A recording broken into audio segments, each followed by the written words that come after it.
Salut, dans cette vidéo, je vais vous faire découvrir l'ultime évolution du moteur Pico P3 TT Limited Edition.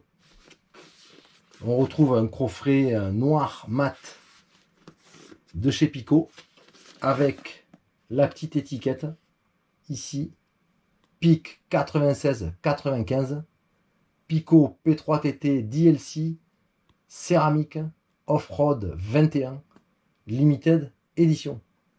On va découvrir ensemble le contenu du coffret.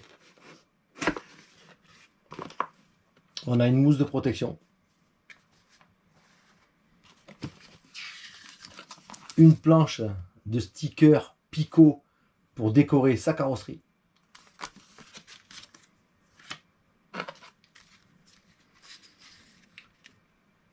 le petit recueil de l'utilisateur, le guide constructeur, avec les recommandations de maintenance. Et ici, la nomenclature détaillée du modèle. Donc on retrouve un éclaté du carburateur avec la référence de toutes les pièces. Et également l'éclaté du moteur, culasse, insert, chemise, bielle piston, carter, roulement, vilebrequin, bouchon de carter, avec toutes les références en cas de nécessité de remplacer certaines pièces. Ici on a les caractéristiques du moteur, caractéristiques techniques, 3,49 cm3.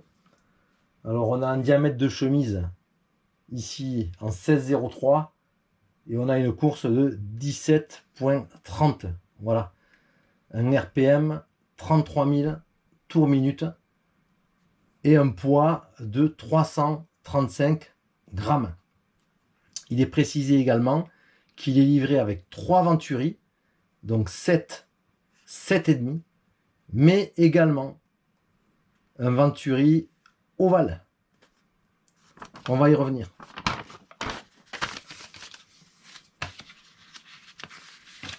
Alors, dans ce coffret,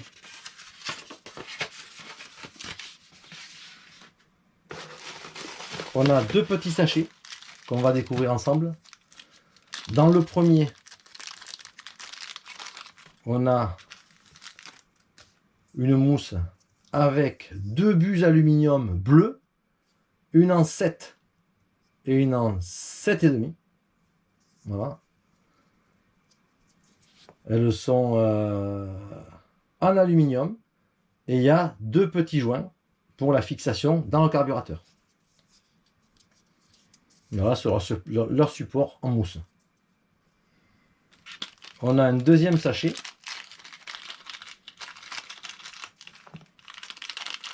dans lequel on retrouve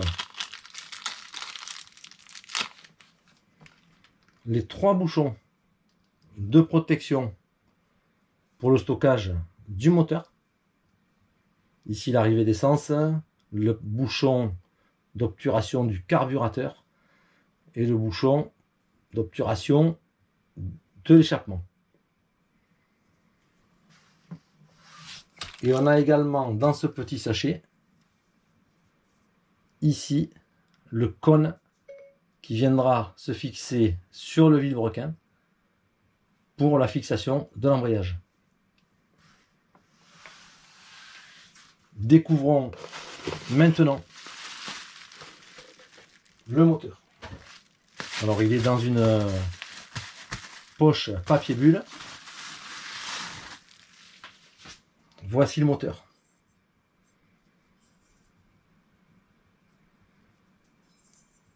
Alors on voit tout de suite un carter mat noir avec l'inscription Pico.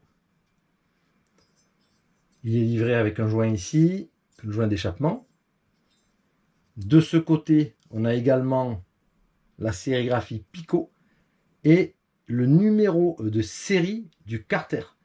Alors la particularité de ce moteur, c'est qu'il est en édition limitée à 300 exemplaires. Et ici, on a reçu le numéro 18 sur 300. Donc c'est une pièce unique en édition limitée.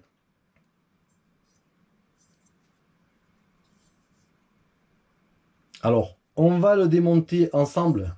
Pour le démonter, ça va être simple. Il nous faut une BTR de 2.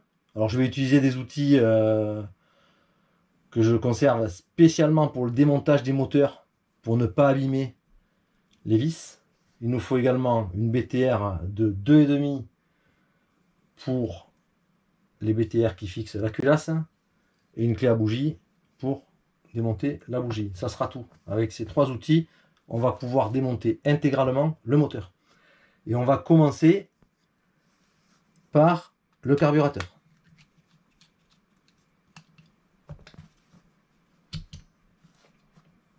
Alors, il a un petit joint à l'embase, ici.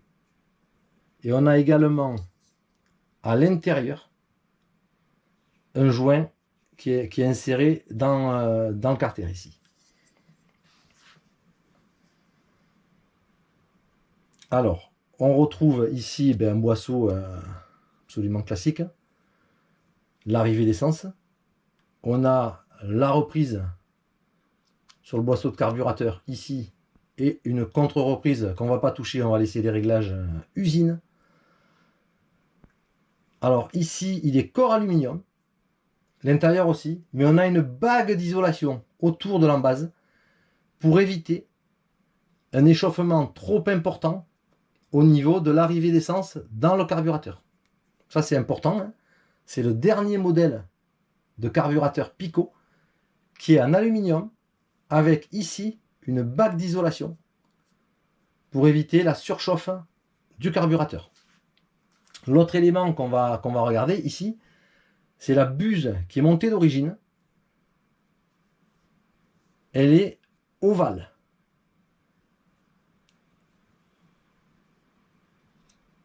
C'est une buse ovale. Alors ici, on a 2 repères pour l'alignement.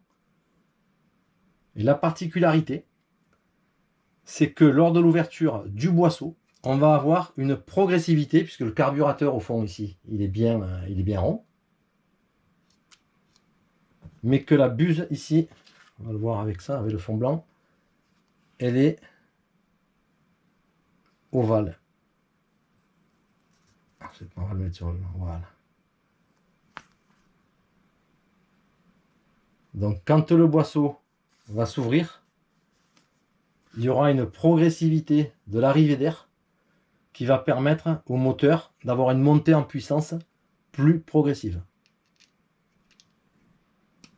On fera les essais, on verra la différence entre les buses rondes et la buse livrée ovale. Voilà pour le carburateur. Ici, bon, la vis de ralenti et la vis d'arrivée d'essence avec un pointeau en position haute.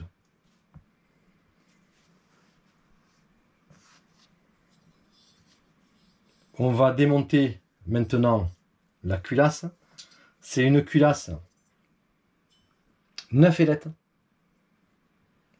entièrement allégée.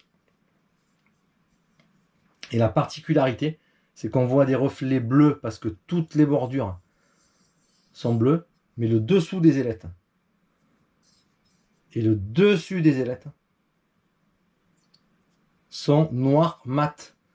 En ce qui concerne la sérigraphie ici, on voit bien que le dessus est brillant et que l'intérieur est mat. Voilà. Sérigraphie Pico P3 TT Limited Edition. Donc avant de démonter la culasse, on va sortir la bougie. La bougie qui est livrée, c'est une P5 TH de Pico. Voilà, on regardera plus en détail la culasse qui est de toute beauté. Elle a des reflets brillants et des reflets mat par rapport au noir et par rapport au bleu. Voilà. Alors je vais utiliser la BTR de 2,5 pour démonter la culasse. Alors c'est une culasse low gravity, donc elle a deux ailettes qui descendent sur le haut du carter. Ça permet à la fois un refroidissement meilleur du moteur, puisque ça va aller chercher la chaleur sur le carter, et ça abaisse aussi le centre de gravité, puisque la tête du moteur aura une position moins haute sur le châssis. Alors au niveau des vis, là on doit avoir des CHC, hein, c'est des têtes cylindriques BTR en 3/16. Voilà.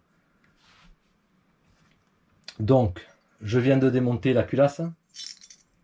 On a les 4 vis 3/16 en CHC tête cylindrique. Alors la low gravity, on la voit bien ici, hein, il y a des ailettes qui viennent recouvrir ici le haut du carter.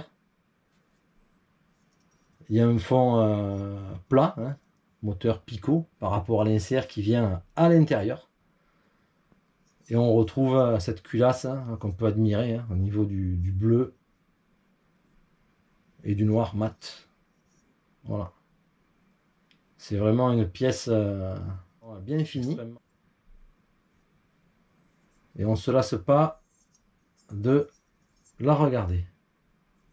Voilà pour la culasse. Ensuite, on va pouvoir enlever l'insert. Alors, la particularité de cet insert, c'est qu'elle est livrée avec ici un joint pour éviter la poussière entre l'insert et le carter. On a les 3 petits points pour la position arrière, pour le montage, démontage, c'est le petit repère. Le joint et un dôme, ici, parce que la bougie, hein, c'est une bougie turbo. Donc, on a le dôme spécifique aux bougies turbo. Voilà, la nouveauté, c'est ce joint qui est intégré dans une petite gorge pour éviter à la poussière de rentrer dans le moteur. Ici, on a les joints cuivre. Alors, il y en a 3. Il y a 2 joints de 1/10 et un joint de 2/10. Voilà. Maintenant, on va... Alors, on voit que il est extrêmement bien lubrifié d'usine au montage et que la chemise sur une simple tour de vilebrequin, la chemise se soulève ici. Donc on n'aura pas de difficulté à le démonter. On va y revenir. Pour l'instant, je vais, avec ma BTR de 2, dévisser le bouchon de carter.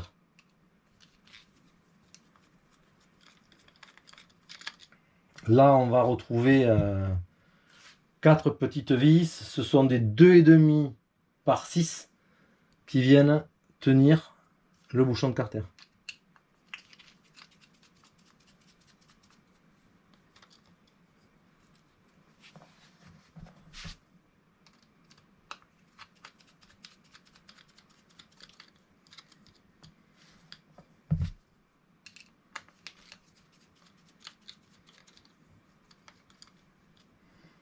Voilà, donc on a enlevé les 4 petites vis. On va mettre le piston en position haute. Une petite pression sur le côté. Alors on sent que ça c'est retenu par le joint ici qui est sur le bouchon de carter. Alors le bouchon il est bien creusé, il est noir mat.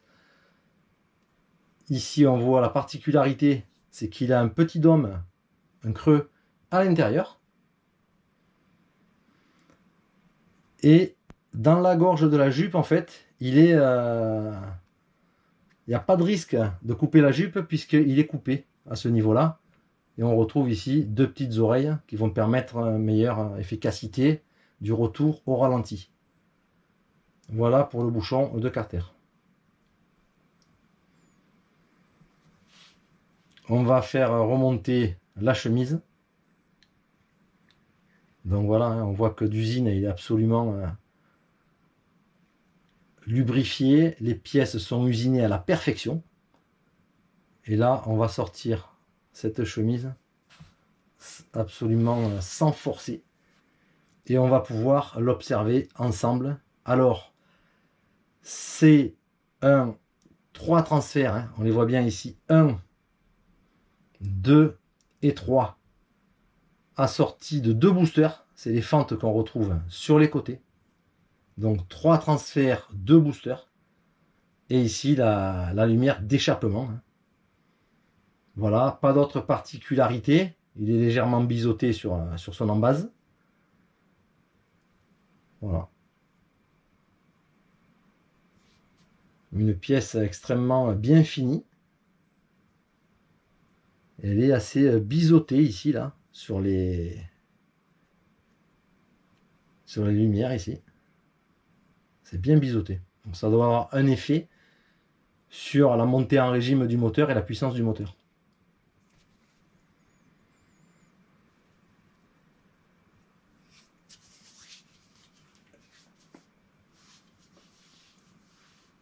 Alors il est donné pour 2 chevaux,7 à 34 000 tours ce moteur.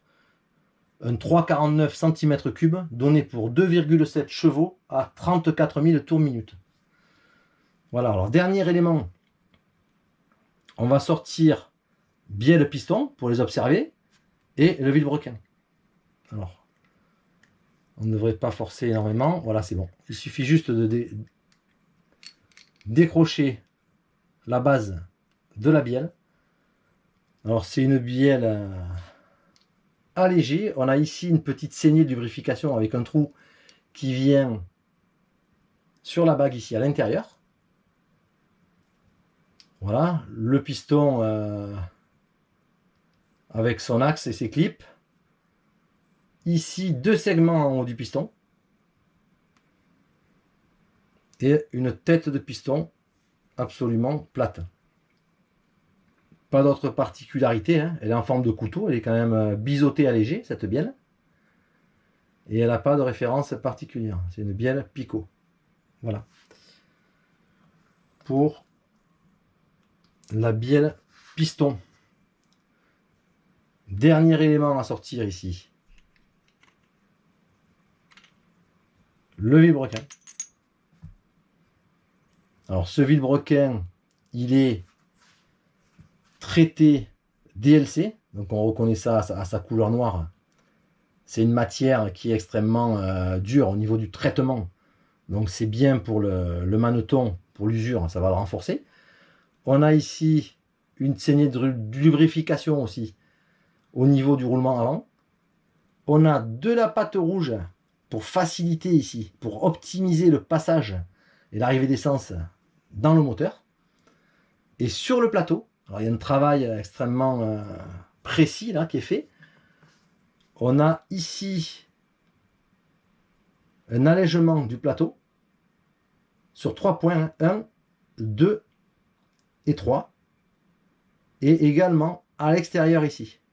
Il est creusé. Ce n'est pas habituel sur tous les plateaux de vilebrequin. Et on voit ici les 2 poids d'équilibrage qui ont été montés d'usine pour ajuster et optimiser la rotation de ce vilebrequin dans le moteur. Voilà, c'est un 14 mm standard, hein, c'est un longue course, 14 mm, allégé, équilibré, voilà, avec insert silicone rouge. Voilà pour les particularités de ce vilebrequin. Il nous reste à voir ce carter et les roulements.